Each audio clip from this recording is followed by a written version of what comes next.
Parfait, alors bonjour à tous et bienvenue à une nouvelle vidéo rétrospective de l'imaginaire. Cette fois-ci, on va faire un peu différemment des derniers épisodes et à vrai dire de tous les épisodes que j'ai fait depuis le début de ma chaîne il y a quelques mois. On va faire une critique d'un film cette fois-ci, donc un film d'horreur qui s'appelle The Gate, pour les Québécois, La Fissure, qui est un film paru en 1987 si je me trompe pas. Mais c'est un film que j'ai particulièrement apprécié et je crois qu'il y a certains éléments qui sont assez intéressants et dont on va parler aujourd'hui. Alors c'est parti. Donc il y a certains points du scénario qui vont être divulgués ici et c'est pas particulièrement important dans le contexte de ce film-là. Je crois que ce qui est intéressant, c'est plus le voyage qu'autre chose. Mais si vous êtes pas à l'aise avec ça, quittez la vidéo tout simplement. Puis lorsque vous l'aurez vu, je vous invite à revenir ici pour la discussion. Alors voilà, au début du film, on commence tout de suite avec une scène de rêve. Donc on l'apprend par après que c'est un rêve. On rencontre le personnage principal qui rentre chez lui, puis il y a un orage, il y a une ambiance assez particulière qui est tout de suite mise dans le film. Puis il va derrière chez lui et il grimpe dans sa cabane qui est dans un arbre. Puis l'arbre est abattu. Et alors qu'il se réveille, il découvre que, en réalité, son rêve se passait réellement dans la vraie vie, ou du moins, il y a certains éléments qui étaient réels, puisque sa cabane est bel et bien tombée, puis l'arbre est coupé par des émondeurs à ce moment-là. Et d'ailleurs, c'est l'élément déclencheur, donc c'est un film qui perd pas de temps. Puis d'ailleurs, il y a intérêt à pas perdre de temps, puisque ça dure seulement 1h25. Donc c'est plus court que même les films les plus courts. Donc habituellement, on est autour de 1h30, c'est le minimum, mais là, ça va un petit peu moins. Et ça paraît dans le montage quand même. Donc, je vais le dire d'emblée, là, le montage, il y a certains moments où ça fonctionne pas super bien, particulièrement au niveau des transitions d'une scène à une autre. Je pense, surtout au début, dans les premières scènes, les transitions sont pas incroyables, puis parfois même, on passe d'une scène à l'autre où ça se passe au même endroit, mais c'est des personnages qui sont différents, et la transition entre les deux est pas suffisante selon moi. Puis il y a même des transitions visuelles, donc par exemple de la caméra qui va d'un plan à un autre, puis il y a le plan est comme retourné. C'est un effet visuel qui est assez mal vieilli, mais dans l'ensemble c'est un film qui a très bien vieilli du point de vue des effets spéciaux, mais ça je vais en parler un peu plus tard. Et donc dès le début on est introduit à notre personnage principal qui est accompagné au courant du film de deux autres personnages. Ce sont tous des enfants et donc on voit tout de suite le problème. Souvent les acteurs qui jouent des enfants dans les films, les acteurs qui sont réellement des enfants, ont un jeu d'acteur qui est assez mauvais. Pensez à Anakin Skywalker dans Star Wars 1 ou encore au petit garçon dans Le Sixième Sens. Parfois ça fonctionne, parfois ça fonctionne pas. D'une scène à l'autre, l'effet sera pas le même, puis il y aura des problèmes dans le jeu d'acteur. Mais étonnamment, dans ce film-ci, qui est pourtant un film à budget assez bas, avec des acteurs qui, pour certains, travaillaient en tant qu'acteurs sur un film pour la première fois, c'est assez surprenant de voir que les trois acteurs principaux font très bien le travail. Et donc le jeu d'acteur est assez intéressant, particulièrement pour le personnage principal.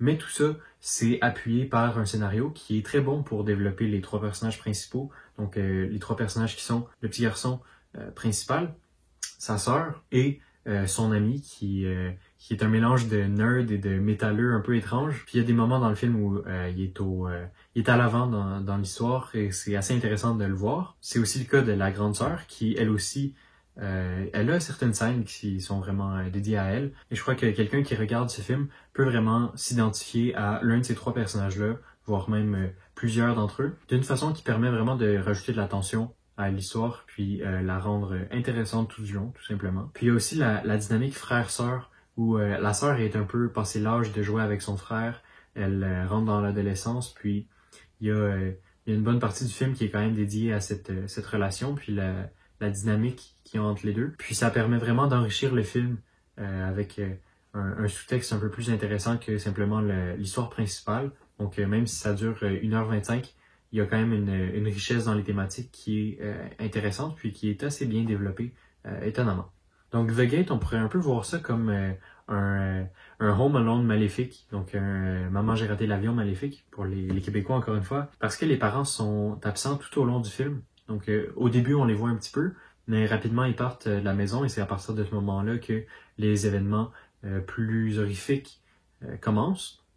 Puis ça permet aux 3 personnages principaux de s'émanciper, de faire des décisions par eux-mêmes. Et donc, ça rajoute de l'attention au film. Puis, ça m'a beaucoup fait penser à Opération Beurre de Peanut. Encore une fois, je parle aux Québécois qui regardent cette vidéo. Opération Beurre de Peanut, qui est un film québécois sorti dans les années 80, pas mal autour de la date de sortie de ce film-ci, dans lequel c'était aussi les enfants qui étaient à l'avant. Puis, c'était un film qui était avec un public un petit peu plus jeune, selon moi, dans lequel les parents sont présents, mais sont incompétents. Ça faisait en sorte que c'est toujours les enfants qui devaient prendre les responsabilités, puis agir par rapport aux situations.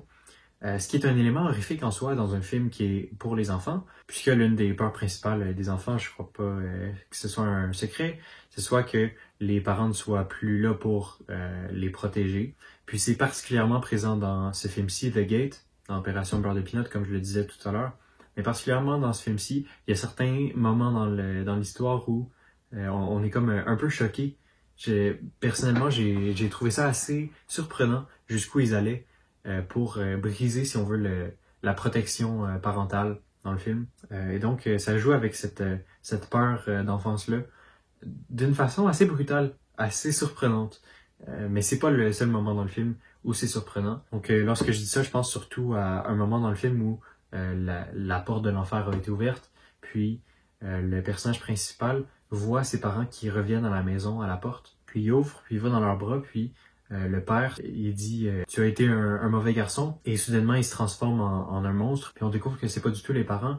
Le père se décompose dans les bras de son fils, et c'est assez choquant, c'est assez gore même, pour un film qui est censé être pour les enfants, ou du moins qui en donne l'impression. Et donc, c'est ce que je veux dire par jouer avec l'interdit de la figure parentale protectrice. Et c'est fait dans ce film-là d'une façon très efficace. Ça fonctionne très bien, puis je trouve que c'est un procédé horrifique qui est très bon pour les films d'horreur pour enfants. Mais je dis que c'est pour enfants, mais c'est pas tout à fait vrai, puisque le film est quand même PG-13, donc il est censé être pour les enfants de plus de 13 ans, mais pourtant les personnages principaux, ou en tout cas les 2 des 3 personnages principaux, ont moins de 13 ans quand même, je dirais aux alentours de 8 ans peut-être. Et c'est pas quelque chose qui se fait d'habitude pour un film qui est censé être pour les adolescents. Donc ça laisse vraiment à croire, puis de la façon que l'histoire est amenée, ça laisse vraiment à croire que le film était dédié pour des enfants qui étaient un peu plus jeunes que la limite d'âge. Et donc c'est un peu difficile de voir à qui est-ce que c'est dédié particulièrement.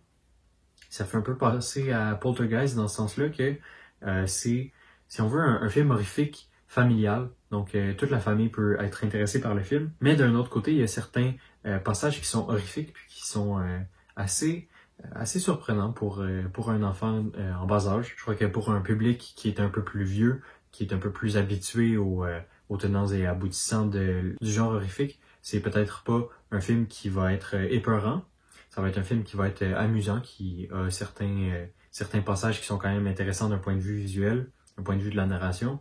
Je crois pas que ça va faire peur, mais pour les enfants, je trouve que c'est trop. Donc ça joue un peu avec cette limite-là qui est assez surprenante, puis assez fine, qui laisse un peu à désirer. C'est-à-dire qu'on se demande c'est qui le public cible exactement pour ce film-là. Mais personnellement, j'ai trouvé pour mon compte, donc c'est un assez bon film, je crois même pour les plus vieux. Il y a des moments dramatiques, des moments de tension assez intéressants. Par exemple, le moment où la fenêtre de la chambre du petit gars se casse, puis plus tard dans la scène, on découvre que l'endroit où son ami est censé dormir, derrière, il y a le cadavre de son chien. Il y a des moments comme ça. Par exemple, je pense à des moments un peu plus visuels, comme la main du petit garçon dans laquelle il y a un œil, et à ce moment-là, il essaie de crever l'œil. Il y a un moment où le petit garçon et sa sœur sont dans le garde-robe, qui est assez effrayant. Je pense à des visuels assez évocateurs aussi, comme le téléphone qui fond. Il y a aussi le plancher du salon, qui devient un passage vers l'enfer.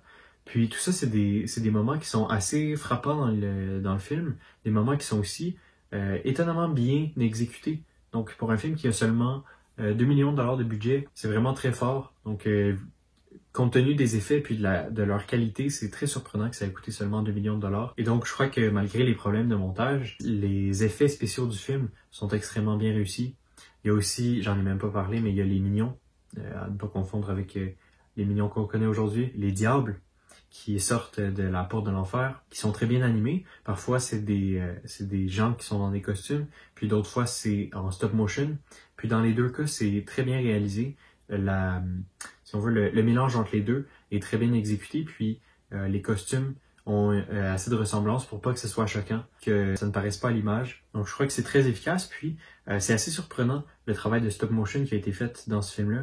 Donc il y a aussi la bataille finale avec le grand mignon, le grand diable à la toute fin, qui offre un spectacle assez saisissant. Puis il y a même l'interaction entre ce démon-là et le personnage principal, qui est une interaction physique qui est très bien réalisée, qui est faite d'une façon qui est assez surprenante. Puis j'ai regardé la scène et j'étais moi-même assez étonné à me demander comment ils ont fait pour avoir un rendu aussi réaliste. Pour 2 millions, c'est vraiment un film qui est surprenant, qui a pas peur d'aller loin dans ses concepts et de créer des éléments fantastiques qui sont épeurants puis qui restent assez réalistes, ou du moins qui offrent un spectacle qui vaut le détour. J'ai aussi été surpris parce que le film cassait un petit peu les conventions. C'est peut-être parce que je suis plus habitué à des films d'horreur qui sont plutôt dédiés pour les adolescents, mais durant les 2 derniers actes, les 3 personnages principaux sont aussi accompagnés de 2 sœurs qui sont les amies de la grande sœur du personnage principal. Et ces 2 sœurs-là, vu leur comportement puis la façon dont leurs personnages sont écrits, on s'attendrait à ce qu'ils meurent durant les scènes qui s'ensuivent, qui sont des scènes où tout le monde est en danger puisque les mignons entrent dans la maison. Mais étonnamment, les 2 sœurs ne meurent pas à aucun moment et ça défie un petit peu les conventions du genre d'une façon qui est intéressante. Mais puisque le film est plutôt dédié pour un public un peu plus familial, peut-être que cette convention-là a un peu moins besoin d'être suivie à la lettre. Mais enfin, ça a quand même été surprenant pour moi qu'elle ne meure pas à aucun moment dans le film, alors que ce sont des personnages qui sont assez détestables, puis je vois bien le scénariste vouloir les faire tuer par les mignons. Puis c'est un film qui n'arrête pas d'escalader dans la tension, escalader dans les éléments horrifiques. Donc on va vraiment d'une scène à l'autre et on rajoute de plus en plus d'éléments et on voit vraiment que le réalisateur avait pas peur de s'amuser, de créer des scènes qui sont visuellement attrayantes, qui ont un certain cachet. Et c'est pas étonnant de voir que c'est un film qui a gagné en popularité plus tard dans la vie du film. Donc rendu en cassette puis en DVD, il a pris plus d'ampleur et est devenu un film un peu plus connu. Et je crois que c'est pour une bonne raison. Je crois que c'est un film qui fonctionne très bien dans ce qu'il fait, malgré certaines limitations, notamment le budget, notamment le public auquel il s'adresse. Mais malgré ça, il n'a pas peur d'aller très loin comme film. Puis il y a plein de scènes que j'ai pas abordées dans cette vidéo-là, plein de scènes qui sont vraiment intéressantes. Et donc, si vous avez été jusqu'au bout de cette vidéo et que vous n'avez pas vu le film The Gate, La Fissure au Québec, je vous invite vraiment à le regarder. Il y a plein d'éléments fantastiques qui sont très intéressants. Et je crois que si vous êtes un fan d'horreur, même si c'est un film qui est un peu plus familial que ce à quoi on est habitué dans le genre de l'horreur, je crois que vraiment tout le monde peut en trouver pour son compte. C'est un film qui est assez fort, qui est surprenamment bon pour un film de série B des années 80. Donc je vous le conseille, puis je vous remercie d'avoir regardé cette vidéo. Merci.